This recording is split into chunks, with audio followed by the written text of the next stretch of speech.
இந்த 2026க்கான NEET UG தேர்வு paper leak ஆனதுனால கேன்சல் ஆயிடுச்சு அப்படிங்கறது எல்லாருக்குமே தெரியும். இதனால 23 லட்சம் குழந்தைகளுடைய எதிர்காலம் எவ்வளவு பெரிய கேள்விக்குறியாச்சு அப்படிங்கறது பொதுமக்களிடையே பெரிய கொந்தளிப்பை ஏற்படுத்தியிருக்கு.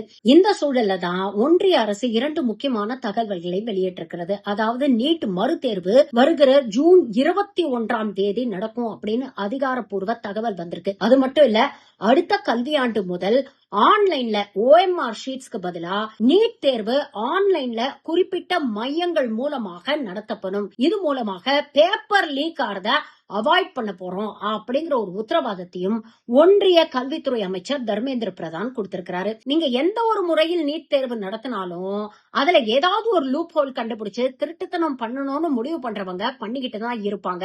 இங்க முறையை மாத்துறது மட்டும் முக்கியம் இல்ல, முறை தவறி நடப்பவர்களை அக்கௌண்டபிள் ஆக்கணும், ரெஸ்பான்சிபிள் ஆக்கணும், கடுமையான நடவடிக்கை எடுக்கணும். அவங்க பாஜக சார்புடையவர்களாக இருந்தாலும் சரி, பாஜகவை சேர்ந்தவங்களாக இருந்தாலும் சரி, யாராக இருந்தாலும் கடுமையான நடவடிக்கை எடுத்து பதில் சொல்ல வேண்டியவங்களை ரெஸ்பான்சிபிளும் அக்கௌண்டபிளும் ஆக்கலைன்னா நீங்க எந்த முறையில நீட் தேர்வு நடத்தினாலும் இது போன்ற குளறுபடிகள் தொடரத்தான் செய்யும்.